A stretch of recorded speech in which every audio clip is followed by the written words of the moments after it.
টেক্কা নিয়ে ইন্টারভিউ দিতে গিয়ে রঘু ডাকাতের শুটিং নিয়ে বিগেস্ট এক্সক্লুসিভ আপডেট দেবদা নিজেই দিয়ে দিয়েছেন। রঘু ডাকাত এমন একটা প্রজেক্ট, যে প্রজেক্টটা নিয়ে আমরা প্রচণ্ডভাবে ওয়েট করছি। এই সিনেমাটার শুটিং রিলেটেড এমন একটা ধামাকেদার আপডেট দেবদা দিয়েছেন, যেটা জানার পরে অবশ্যই অত্যন্ত রকমের আনন্দ হচ্ছে। এবং তার সঙ্গে সঙ্গে গোটা ইন্টারভিউ একটা সেশন আজকে বেরিয়েছে বর্তমান পত্রিকার তরফ থেকে, সেই গোটা বিষয়টা আমরা পড়বো। দেখো, অনেকেরই তো এটা হতে পারে ধৈর্য কুলায় না যে এত বড় একটা ইন্টারভিউ পড়বো, আবার পড়ে পড়ে দেখতে হবে। তারা আমার এই ভিডিওটা এখন দেখে নিতে পারো গোটাটা। আমি গোটা ইন্টারভিউটা তোমাদেরকে পড়ে শোনাবো। রঘু ডাকাতের আপডেটটা তার মাঝখানেই আছে। আমি এক এক করে বিষয়গুলো পড়তে পড়তে আসছি। চলো একদম দেরি না করে ভিডিওটা শুরু করা যাক।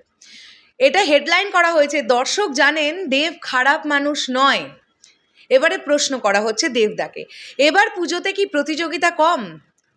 কেন মাত্র 3টে বাংলা ছবি রিলিজ করছে? দেখুন, দেবদা উত্তরে বলছেন, দেখুন পুজোতে 11টা ছবি একসঙ্গে রিলিজ করতে আমি দেখেছি। একই প্রযোজকের 3টে ছবি রিলিজ করেছে, সেটাও দেখেছি। হ্যাঁ, সেভাবে ভাবলে এবার ছবি কম, তাই হয়তো প্রতিযোগিতা কম। কিন্তু এখন ওই প্রতিযোগিতা নিয়ে কেউ ভাবছে না। যার ছবি হোক চলুক, এটাই লক্ষ্য হওয়া উচিত। পরবর্তী প্রশ্ন করা হয়, সৃজিতকে অনেকেই থ্রিলার মাস্টার বলেন। ওর তৈরি কোন থ্রিলার আপনার ভালো লেগেছে? দেবদা বলছেন, খুব একটা দেখিনি, টেক্কা ভালো লেগেছে। তার পরবর্তী প্রশ্ন করা হয়, জুলফিকারে শুধু সৃজিতের নির্দেশ শুনতেন আর টেক্কাতে অনেক পরামর্শও দিয়েছেন। এটা কি প্রযোজক হওয়ার সুফল, নাকি অভিনেতা হিসেবে পরিণত হওয়ার জন্য সম্ভব হলো? দেবদা বলছেন, দুটোই। প্রযোজক এবং অভিনেতা সত্তা দুটোই এখানে কাজে লেগেছে। অভিজ্ঞতা খুব গুরুত্বপূর্ণ। কিভাবে কমিউনিকেট করব সেটাও শিখতে হয়। টেক্কার মতো চরিত্র প্রথমবার করছি, খুব বোল্ড চরিত্র। দর্শক কতটা গ্রহণ করবেন সেটা নিয়ে চিন্তা ছিল। নতুন কিছু করার খিদে আমার সারা জীবন রয়েছে। আর এই ছবিটার ক্ষেত্রে যেহেতু প্রযোজনা আমি করছি, প্রথম দিন থেকে চিত্রনাট্য কী, কাদের কাস্ট করা হবে, কোন লোকেশনে শুটিং হবে, কেন আমি এত টাকা দেব, সব বিষয়টা নিজে দেখেছি। আমি অন্য প্রযোজকদের মতো নই। জুতো সেলাই থেকে চণ্ডীপাঠ সব নিজে করি, না হলে আমার অস্বস্তি হয়। সৃজিতও অনেকটা তেমন, সব বিভাগের সঙ্গে যুক্ত থাকে, সেটা আমার ভালোই লাগে।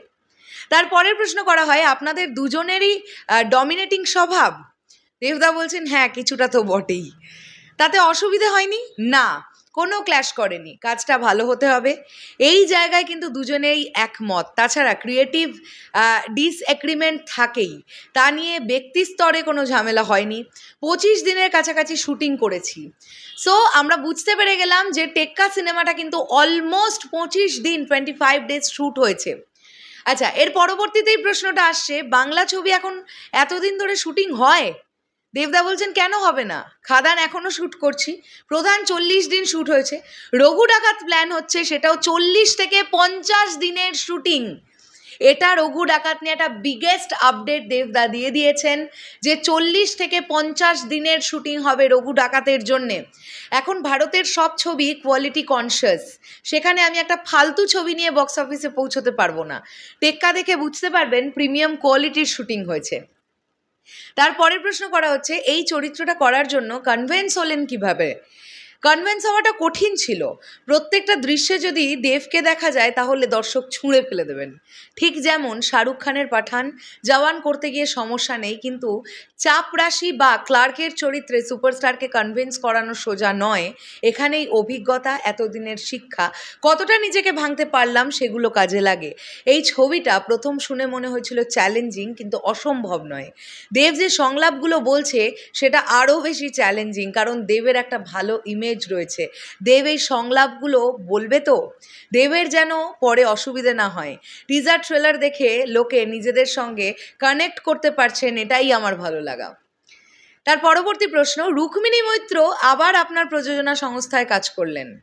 দেবদা বলছেন, রাজও তো শুভশ্রীর সঙ্গেই কাজ করছে। কোয়েল তো রানের ছবিতেই কাজ করে। আর রুক্মিণীকে তো আমি কাস্ট করিনি, সৃজিত কাস্ট করেছে। তার পরের প্রশ্ন, আপনার রাজনীতির পরিচয় থাকায় কি সিনেমার দর্শক ভাগ হয়ে যান? দেবদা বলছেন, ছবি দেখার ক্ষেত্রে কোনো ভাগ নেই। সাধারণ দর্শক জানেন দেব খারাপ মানুষ নয়। আমি মনে করি রাজনীতির মঞ্চে এমন লোক নিয়ে আসতে হবে যে বলবে উল্টো দিকের লোকটা আমার বন্ধু। সো ফ্যান্টাস্টিক একটা প্রতিবেদন বেরিয়েছে বর্তমানের তরফ থেকে, এবং যে সকল দেবিয়ান ভাইরা আমাদেরকে সরোদ মিউজিক বেঞ্চেস টিমের কাছে এই আপডেটটি পৌঁছে দিয়েছো, সকলকে অনেক অনেক ধন্যবাদ। দারুণ লাগলো, বিষয়টা দুর্দান্তভাবে জানতে পারলাম। টেক্কার শুটিং কদিন হয়েছে এটা জেনে ফেললাম, রঘু ডাকাতের শুটিং কতদিন হবে এটাও জেনে ফেললাম, এখনও খাদানের শুটিং চলছে। সো চলে যাওয়ার আগে এটাই বলতে চাই, 8ই অক্টোবর সিনেমা হলে মুক্তি পাচ্ছে টেক্কা। তোমরা নিশ্চয়ই সবাই দেখতে যাবে, অবশ্যই দেখো, এবং ছবিটা কেমন লাগছে সেই ফিডব্যাক ফেসবুকে লেখালেখি করো। আর যারা কন্টেন্ট ক্রিয়েট করো, মানে ভিডিও তৈরি করো, তারা অবশ্যই ভিডিও বানিয়ে বলো। চলো শেষ করলাম ভিডিওটা, আসছি আবার খুব শীঘ্রই নতুন কোনো ভিডিও নিয়ে। তাহলে এখনের জন্যে টাটা।